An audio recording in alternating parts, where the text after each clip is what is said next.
ভোটের আগে প্রস্তুতি খতিয়ে দেখতে মালদহে পৌঁছালেন রাজ্যের মুখ্য নির্বাচন আধিকারিক মনোজ কুমার আগরওয়াল। জেলা প্রশাসনিক ভবনে জেলা প্রশাসনের সঙ্গে গুরুত্বপূর্ণ বৈঠক করেন তিনি। বৈঠকে উপস্থিত ছিলেন রাজ্যের পুলিশ পর্যবেক্ষক হিমাংশু কুমার লাল, জেলাশাসক ও পুলিশ সুপার সহ প্রশাসনের শীর্ষ আধিকারিকরা। পাশাপাশি বিভিন্ন রাজনৈতিক দলের প্রার্থী ও নেতৃত্বের সঙ্গেও বৈঠক করেন তিনি। বৈঠক শেষে কন্ট্রোল রুম পরিদর্শন করেন মুখ্য নির্বাচন আধিকারিক। পরে সাংবাদিকদের মুখোমুখি হয়ে তিনি জানান, আমরা তো সব ফিগার নিচ্ছি। এখন তো পলিটিক্যাল পার্টির সঙ্গে মিটিং হলো, এখন অল অফিসার সঙ্গে মিটিং হচ্ছে, ওসি, ডিএসপি, আরও বিডিও, আপনার জেলা DM, SP, IG, DIG, ADG সবাই সঙ্গে মিটিং হচ্ছে। ওখানে ফিগার শেয়ার হবে কি কত ফিগার ছিল, কত অ্যারেস্ট হয়েছে, কত আর অ্যারেস্ট করতে হবে। কেন্দ্রীয় বাহিনীর ব্যবহার নিয়ে অনেক সময় প্রশ্ন ওঠে, কেন্দ্রীয় বাহিনী এরা কি সরাসরি কাজ করতে পারবেন? কোথাও গোলমাল শুনলে কি যেতে পারবেন? কেন্দ্রীয় বাহিনী যে পোলিং বুথ আছে 100 মিটার ভিতর শুধু কেন্দ্রীয় বাহিনীর রোল থাকবে।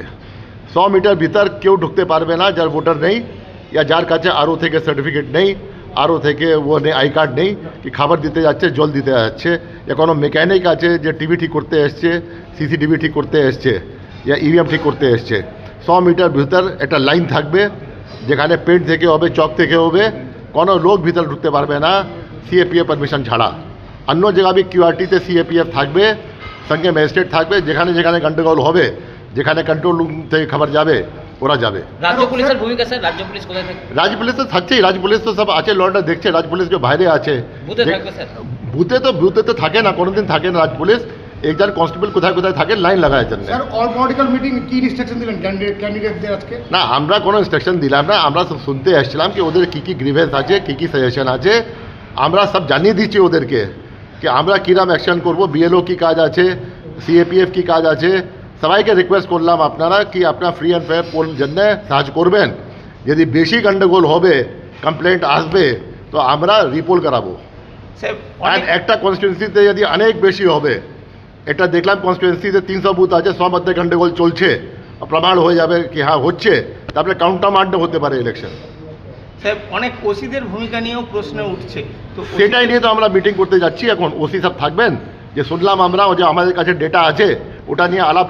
কেউ আইন থেকে উপরে নেই, আপনার আইন আছে, সব ডেপুটেশন আছে, ইসিআই চাहे ওসি আছে, চাहे এসপি আছে, চাहे আমি আছি, চাहे অবজারভার আছে, all on deputation to ECI. আর ইসিআই পরিষ্কার বলছে এবার ফ্রি ফেয়ার ইলেকশন হবে, কোনো যে আছে লোক ভয় করবে না, গিয়ে পরবর্তী অবস্থাতে ভোট দিতে যাবে।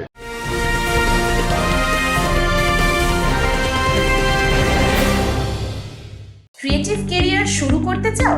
জয়েন করো arena animation Barrackpore. Graphics, motion graphics, animation, VFX, AI সব কিছুই এক জায়গায়। Admission open, call now.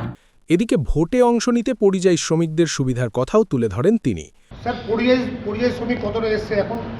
পর্যায়ী শ্রমিক যত হবে, যে পর্যায়ী শ্রমিক আছে ভোটার ইনফরমেশন স্লিপ ডিস্ট্রিবিউশন হয়ে গেছে, যে পর্যায়ী শ্রমিক এখানে আসবে আর যার ভোটার লিস্টে নাম আছে ভোট দিতে পারবে, কিন্তু উনি আসবেন না, অন্য লোক ভোট দেবেন, ওটা অ্যালাউ হবে না।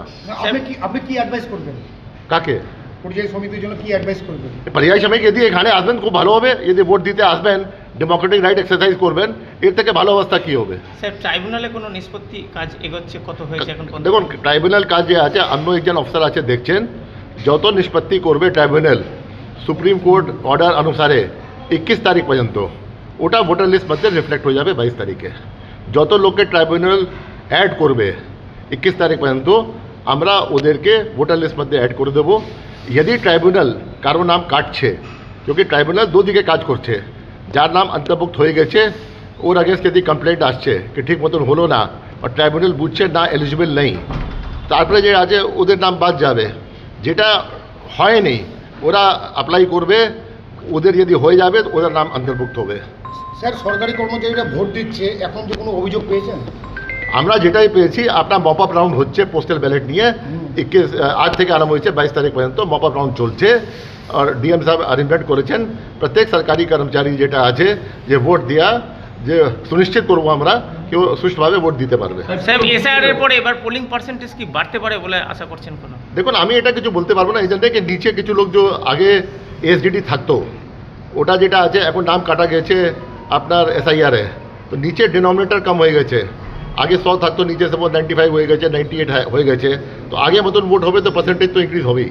স্যার কন্ট্রোল রুমটা দেখলেন খতিয়ে কি কি कंट्रोल रूम प्रत्येक জেলাতে হচ্ছে, कंट्रोल रूम सीओ অফিসে হচ্ছে। আপনার প্রত্যেক অ্যাসেম্বলি সিটে 3টা স্ক্রিন থাকবে, ওখানে 3টা স্ক্রিন মধ্যে যে আছে প্রত্যেক বুথ কভার হবে 5-7-10 মিনিট মধ্যে।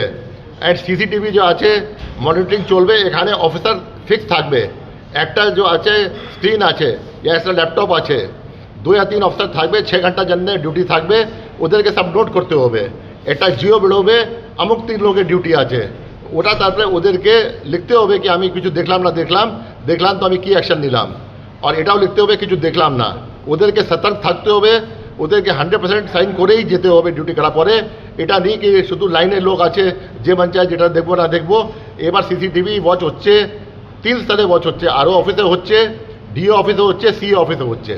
অপরদিকে এদিন বৈঠকের পর বেরিয়ে সাংবাদিকদের মুখোমুখি হয়ে রাজ্য বিজেপির সম্পাদক অম্লান ভাদুরী ও তৃণমূল নেতা আব্দুর রহমান বলেন, ইলেকশনের তিনি নিয়মগুলো বললেন, ইলেকশন টাইট হবে এবং তার যে ব্যবস্থাপনা হবে তার বিষয়ে আমাদেরকে গাইড করলেন। কি হবে ব্যবস্থাপনা সমস্ত জায়গায়, কোথায় সেন্ট্রাল ফোর্স থাকবে, কিভাবে কাজ করবে, কার কী রোল হবে, বিএলওর কী রোল হবে, পোলিং এজেন্টদের কী রোল হবে, সেই বিষয়ে তিনি আমাদের একটা ডিটেলস করলেন। কোনো রকম আশঙ্কা বা কিছু প্রকাশ করেছেন, আপনারা কিছু জানিয়েছেন? আমরা আশঙ্কা অনেকেই করেছে প্রকাশ, বললে এবার টাইট ইলেকশন হবে, কোনো সমস্যা নেই, কোথাও কোনো সমস্যা হবে না। আপনাদের কি অভিযোগ আছে? আপনাদের কোনো অভিযোগ আছে? না, আমাদের এখনও তো অভিযোগ নাই, তবে আমাদের যে পোস্টাল ব্যালট হচ্ছে সেখানে একটা মনে হচ্ছে বিষয়টা ডিলে করা হচ্ছে, বা যারা পোস্টাল ব্যালট ভোট দিতে আসছে তাদেরকে একটু হয়রানি করা হচ্ছে। কতটা আশ্বস্ত হয়েছেন এই মিটিংয়ের পর? মিটিংয়ে তো বললেন উনি, প্রতিবারই বলেন, এখন দেখি মিটিংয়ের পরে কাজটা কী হচ্ছে সেটার সঙ্গে কতটা মিলছে সেইটা দেখার ব্যাপার আছে।